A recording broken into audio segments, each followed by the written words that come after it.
Hello, and welcome to another installment of the Weird Chronicles. Each episode, we bring you tales of action and adventure from Malifaux and the other side. Malifaux's industrial zone is a cold, inhuman place. Much of the work is done by machines and automata. But, as today's story shows, love can flourish even in the most inimical of environments. I hope you enjoy The Tin Man.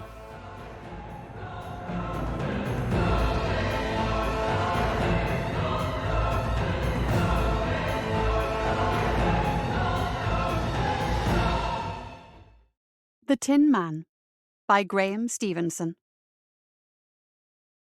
Ada McQuinna had always loved to work with her hands. Even as a child, she had appreciated the feel of things, the texture of wood, the heft of steel, the sheen of brass. Ada's father had been a watchmaker, and there was nowhere she had felt more at home than in his workshop, submerged in the scent of light oil and brass polish, listening to the ticks of 1,000 timepieces, and the comfortable silence of her father, hunched over a square of velvet cloth with tweezers in one hand and an eyepiece in the other. The precision-made instrument was something to be appreciated. Ada found endless fascination in the microcosm of clockworks found in even the most commonplace of watches, in the perfect union of two cogs, neither of which measured more than a few tenths of an inch apiece, yet critical to the regulation of a mechanism that could count time and do it with such precision that, properly wound, the owner would not lose so much as a second in the course of an entire year. She had secretly carried a hope that she would one day inherit her father's industry, and considered herself a most diligent student. But her elder brother proved to be the more respectable choice, in a world that was still years from recognizing a woman's right to vote. Ada lingered at the workshop even after her father had retired, reluctant to leave the comfort of those memories behind. Her brother found her work to do, but it was rarely more than winding the standing clocks and greeting the customers as they came through the door. She was as skilled as he, but would never be his equal in the eyes of society. And so she left McQuinna Watchmakers, established 1812, and struck out to find her own path.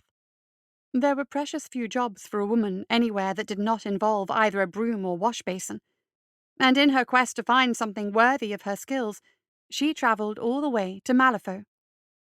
She had heard that skill was prized above gender there, and where many a curious technical wonder was to be found.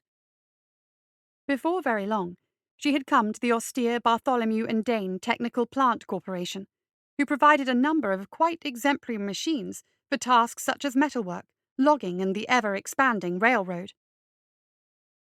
Her background in watchmaking quickly buttonholed her as an ideal technician for one of the smallest and yet most complex machines that the company manufactured and maintained, the Bartholomew and Dane sheet metal polyfunction contrivance. This fully self-operating and self-locomotive device was capable of bending, curling, decambering, perforating, rolling, and stamping sheet steel for the manufacture of boilers and piston housings, cabinets, and 100 other uses. The power unit was the only component that was not manufactured by Bartholomew and Dane, and thus the only component she was not certified to repair, and there were persistent rumors that C. Hoffman was subcontracted to produce them.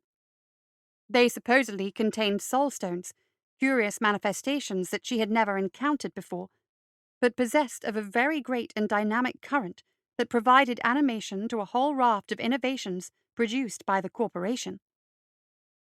Ada quickly became a dab hand with the intricacies of the polyfunction device, or tin basher, as it was known within the engineer pool, and was soon promoted to roving technician, tasked with the maintenance and servicing of each of the 9 tin bashers that operated within the Malifaux city limit, in accordance with the lifetime service guarantee of the reputable Bartholomew and Dane. Ada enjoyed her work, travelling the city and making regular check-ups on her lads, as she liked to call them. Being complex machines, and still relatively untried technology, they were prone to miscalibration and minor faults, and for the first few months of her new job, Ada was kept busy, travelling almost constantly from one factory to the next. As weaknesses were identified and eliminated, and the design of the machines improved, failings became less common, and Ada began to spend more time back at corporate headquarters, where daily inspections became weekly, and weekly services became monthly. There was still work to be done, but Ada found the spaces between jobs increasingly unbearable. She liked nothing more than to work on a mechanism, to dismantle and degrease, to tighten bolts and test levers and measure clearances, to silence squeaks and rebalance rods, to return every joint and lever to humming, flawless perfection. She loved the precision and the economy of the polyfunction's design, the understanding of mechanical fundaments evident in its shape.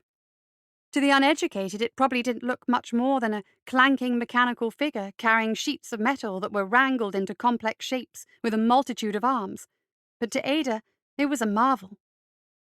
The autonomy of it was a ceaseless delight to her. Although mute, the polyfunction could respond to voice commands and was capable of carrying out complicated instructions. It also had a template function where it would replicate any given shape. This proved to be a very popular option, where Bartholomew and Dane would commission a metal worker to manufacture a single item, and the polyfunction would then churn out hundreds or thousands of replicas, each an exact match to the original. Unquestionably, her favourite tin basher to work on was Barney, the property of Mitchie Steelworks, deep in the heart of the industrial zone. They manufacture steam pistons and other essential components that kept the railroads on the move.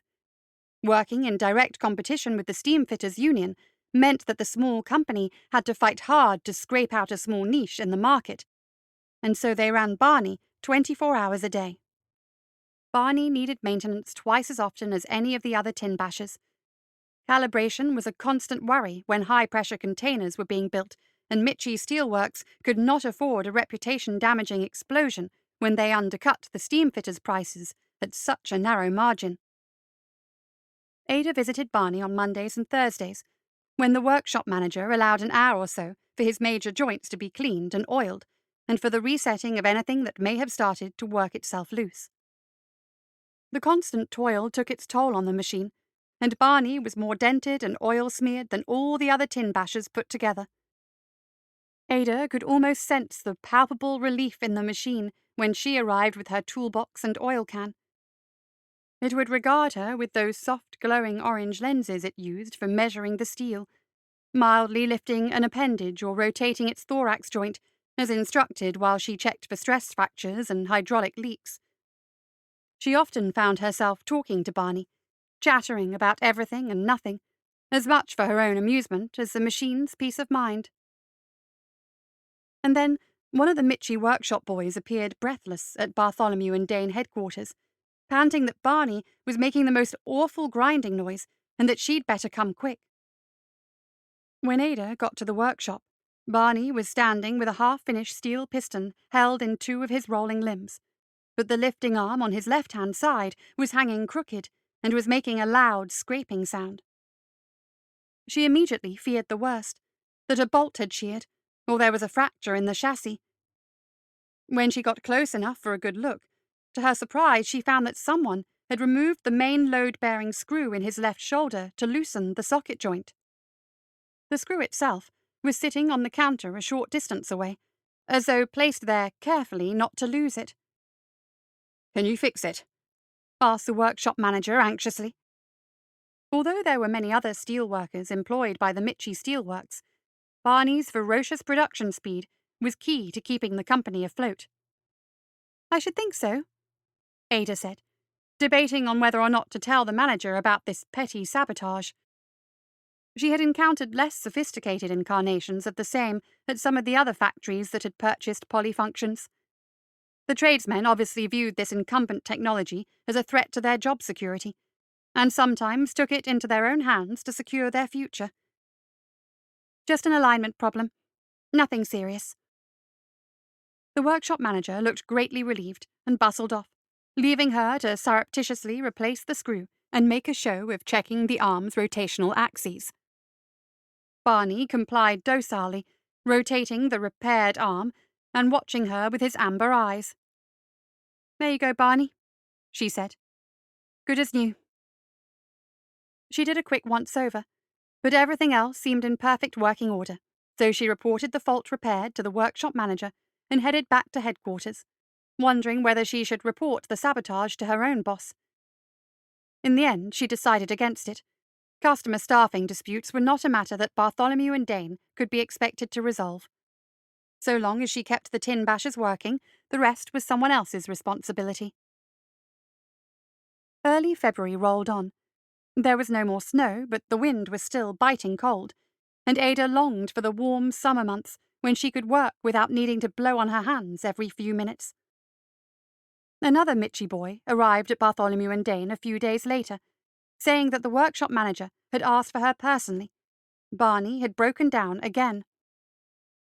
This time, she found Barney slumped over with all 6 arms hanging limp, while his head rotated back and forward, measuring and remeasuring the length of steel on the bench in front of him.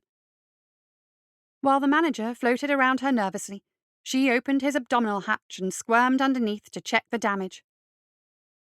His main drive belt had been uncoupled, not snapped or cut through, just unscrewed and pulled off the drive wheel. There was no damage of any sort, merely a partial dismantling. "Is it bad?" asked the manager. "How much is this going to cost? I have 300 casings that need to be shipped by 9 a.m. tomorrow." "It's fine," Ada replied from within the torso. 10 minutes and he'll be up and running again." The manager groaned with relief, wiping his fleshy brow with a kerchief. "That machine is going to give me a heart attack." Ada waited until he had gone, then hooked the drive belt back into place. It ratcheted briefly until the cog teeth bit, and then hummed up to speed. Immediately, Barney righted himself and rotated all 6 arms into their reset positions, and his head rotated around to regard her. Ada took a look around the workshop. There were at least a dozen other men working in this room alone, and none of them showed any particular interest in what she was doing. Removing the screw was a fairly obvious way to dislocate the shoulder joint, but opening the casing and removing the drive belt? Ada wondered if any of the men here had sufficient knowledge of Barney's architecture to know how to do that. And why such a gentle sabotage? Why not slice through the hydraulic cables or bend a piston? There were 15-ton locomotive boilers suspended overhead on cranes. Why not drop one of them on the machine and crush it flat? 6 months ago, a machinist in Grant and Spey Industries had taken a 9-pound sledgehammer and stove in the head of Archie, their polyfunction, when the machinist was told he was being laid off at the end of the month. Whoever was doing this knew that Barney was necessary for the survival of the company and obviously wasn't prepared to seriously damage him.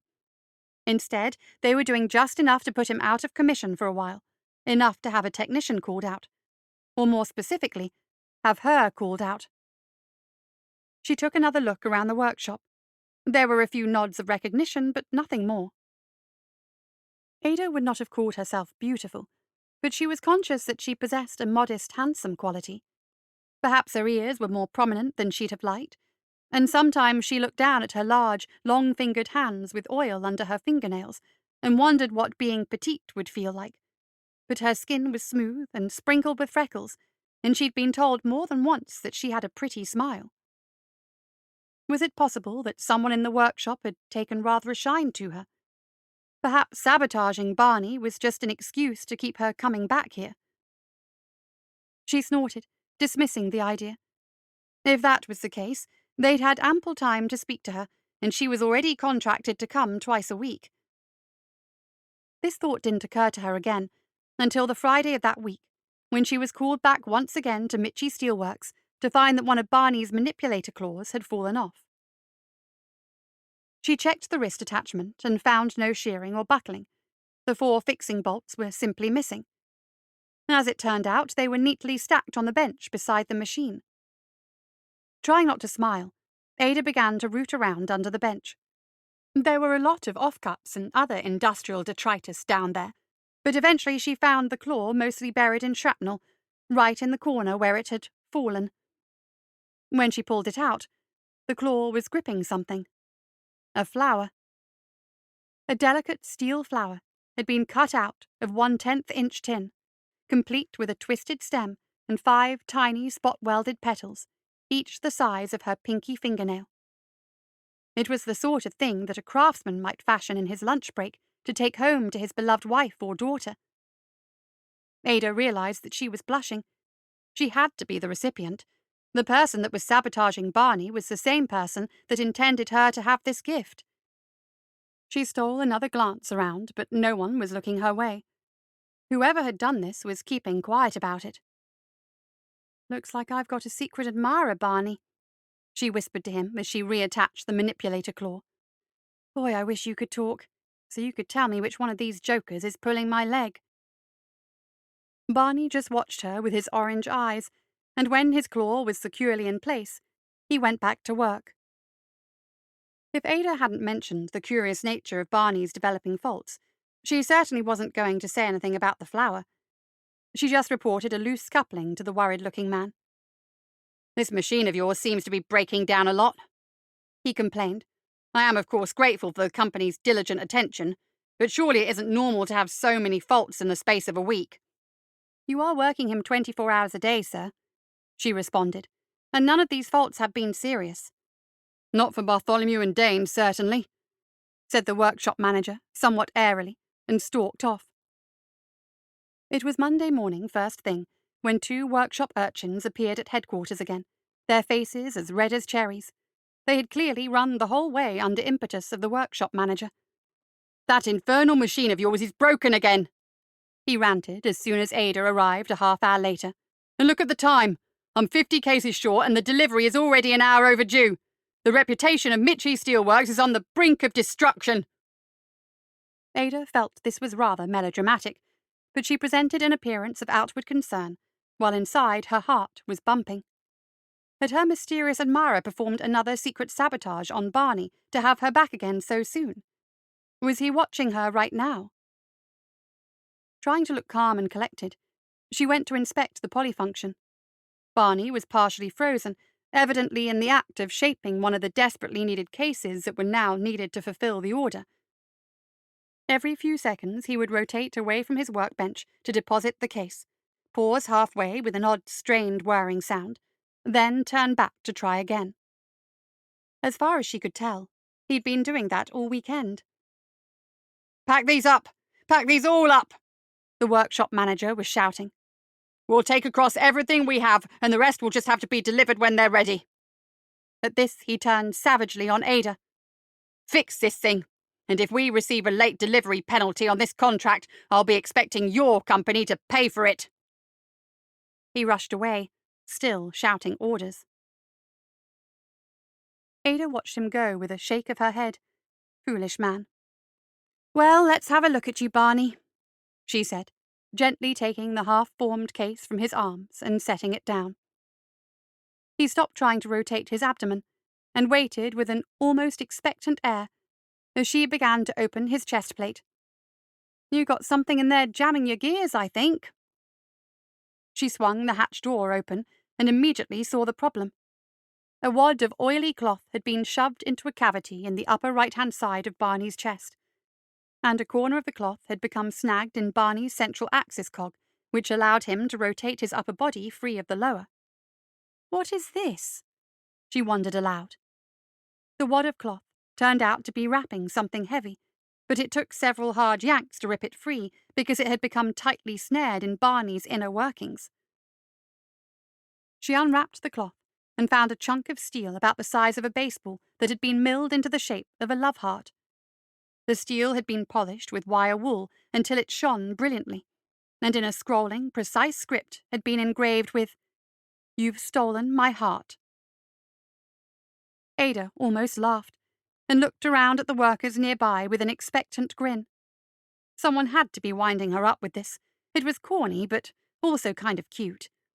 She hoped the guy that was doing it wasn't married. There were about a dozen steelworkers in the workshop, all clattering and banging various pieces of metal and shouting ribald jokes at one another. But not one of them betrayed the barely contained sense of expectation she had hoped to see. None were even looking in her direction. This was such an odd situation. Someone was deliberately doing this, sabotaging Barney again and again to the increasing distraction of the workshop manager, attempting a curious form of absent seduction, she thought, but making no effort to contact her when she was actually there. Perhaps he was painfully shy and couldn't work up the courage to speak to her. She watched the brawny, oily men shouting and laughing. None of them looked particularly shy to her, nor did any of them look the type to make a metal flower. There were other areas within the factory she knew, although this was the only workshop she attended because this was where Barney was located. Perhaps there was a steel worker in another area that watched her come and go from afar. She thought for a moment, hefting the steel heart. It was beautifully constructed, exactly symmetrical and totally smooth to the touch. She could see hundreds of tiny striations in the metal where it had been milled over and over to perfect the shape. It must have taken hours to make. She wrapped the heart again in the oily cloth to protect it, and put it in her tool bag, then removed a scrap of grease paper and scribbled on it with a pencil, "Who are you?" Before she could think it through, she shoved the scrap inside Barney's casing, where she'd found the heart, and closed the hatch, her face pink with exhilaration. "Okay, Barney," she whispered as she collected her things. "Maybe between us we'll figure out who's doing this." She patted the machine's flank and headed off to find the workshop manager, surreptitiously checking out all the steel workers as she went, wondering if they were the one. All that evening she twisted and turned the situation in her mind. It had to be one of the steel workers. None of the administrative staff had the skill to make the object she'd found, and it certainly wasn't the workshop manager, thankfully, or any of the workshop boys that swept the place up and delivered messages. But why wouldn't he talk to her? It was charming and sweet, but it was dangerous too. If Barney kept developing faults, no matter how insignificant, that blustering manager was going to get her into hot water with her own boss for not doing her job properly. None of the other polyfunctions had required half as many call-outs as Barney, and only she knew they were deliberate sabotages and not machine faults. She wondered if she'd have to come clean and tell the workshop manager what was really going on, and then her secret admirer would be dragged into the light of day and probably fired.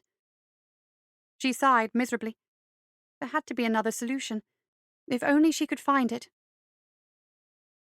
Tuesday was Barney's scheduled maintenance day, and Ada made sure she was there for the steelworks opening.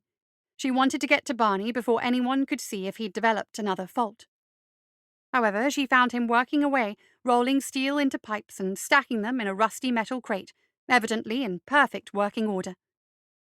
She immediately felt both relieved that the workshop manager had nothing fresh to accuse her of, and crestfallen that her secret admirer had not responded to her note. Or had he? "Morning, Barney," she said, acting for all the world like it was a normal day, while she scanned the workbenches nearby for signs of her admirer's handiwork. Barney submitted for his service and inspection, as he always did, obligingly rotating his joints this way and that, and leaning accommodatingly so that Ada could reach those awkward spots with her oil can, and always with that same placid air of benevolence, his warm eyes on her as she worked. She always checked the tension on the drive chains and oiled them too, but this morning she was reticent to open the body cavity. What if there had been no reply to her message, or worse, the message was still in there unread? Finally, she told herself she was being stupid and popped open the hatch. There was a small wad of cloth tucked in the corner, but carefully folded this time so no loose edges would snag Barney's gears. Ada swallowed, heart fluttering. She looked about guiltily, but as with every other day, no one was giving the technician a second glance. She lifted out the package and unfolded it with trembling hands. It was another heart, but this time made of a flat steel panel with scalloped edging. On it was engraved, "Be my Valentine." Ada realized with a start that it was February 11th.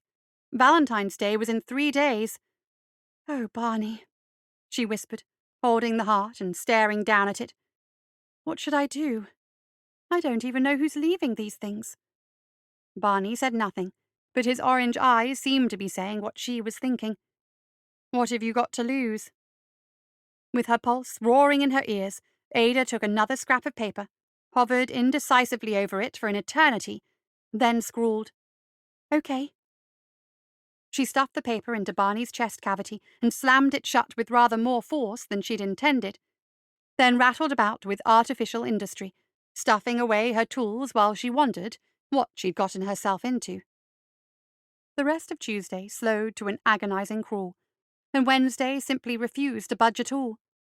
Thursday, Barney's next scheduled visit, seemed 1,000 years away, and Ada wondered if it would ever arrive. She would even have accepted Barney developing another fault and the wrath of the workshop manager if it meant she could check for another message from her secret admirer.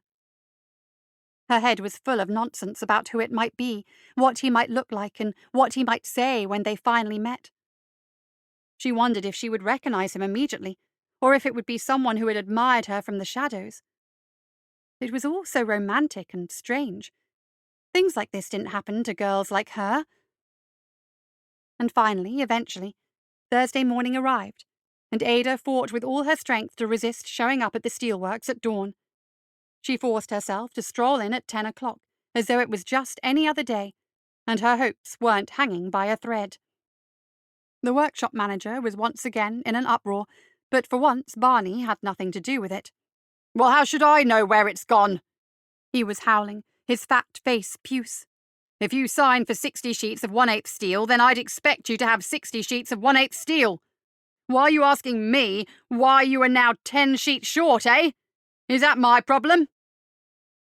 Ada tiptoed past the ranting manager and the pale-faced foreman, wincing at the manager's accusation that the loss would be coming out of the foreman's pay packet unless he could find the sheets that he had misplaced, or perhaps he was just incapable of counting past 50, and on to the warehouse. Barney was there, working away as usual, shaping and cutting panels and stacking the metal templates in a corner. As soon as he noticed Ada, he stopped what he was doing and walked over to his workbench, very much in the manner that a dog hovers by the front door when it sees its master approaching with the leash. "Morning, Barney," Ada said, hoping her faithful message carrier had something new for her. "You've had a quiet couple of days.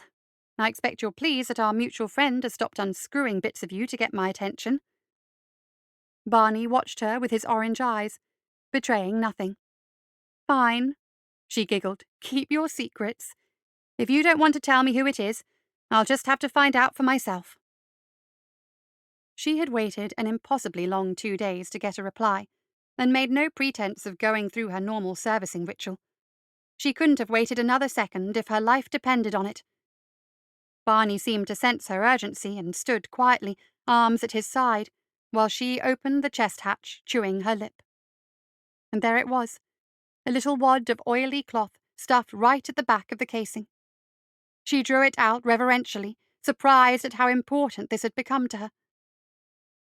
When she opened it, she found another flat heart shape cut out of steel, and on it was engraved, "Tomorrow night at 8 o'clock, by the loading gate. Please be there." Ada's pulse was rushing in her ears, turning the harsh clatter of the workshop to an absent rumble. He wanted to meet. Tomorrow night, Valentine's night. The rest of the day vanished in a cloud. She couldn't remember anything else she did. She wasn't even certain that she had attended to Barney's maintenance and not simply wandered out the workshop door with a stupid, dreamy smile on her face. She was going to meet him. Finally, she was going to be face to face with her secret admirer, who had approached her in such a subtle and thoughtful way.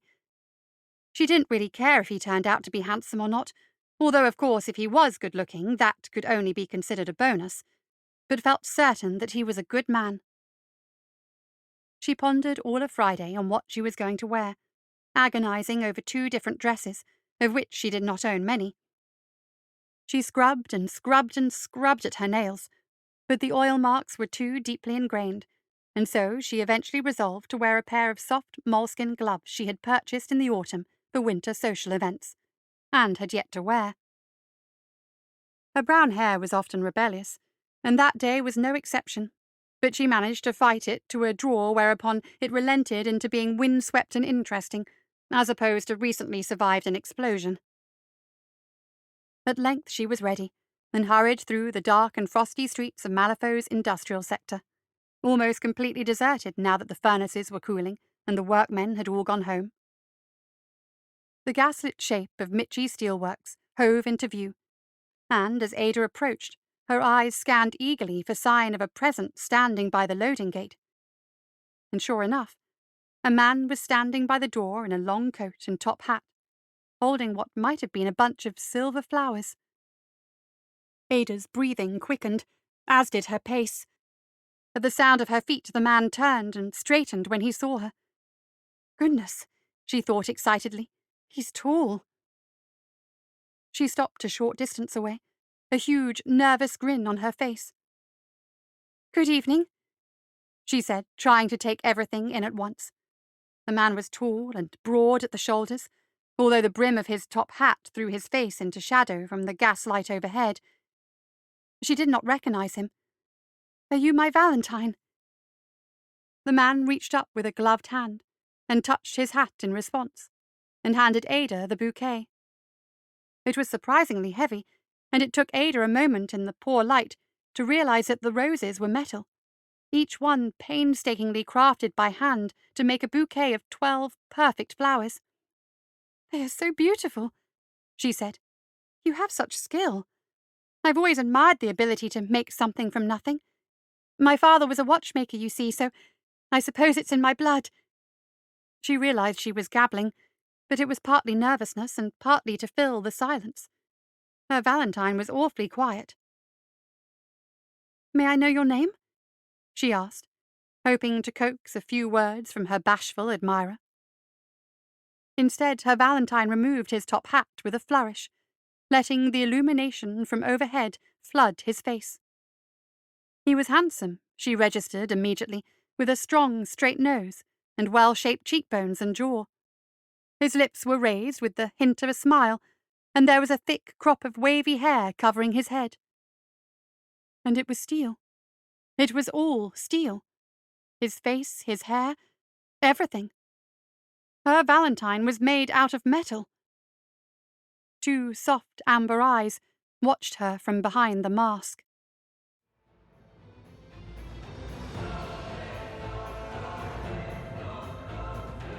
That's it for another episode of the Weird Chronicles. Join us next time for more tales of action and adventure.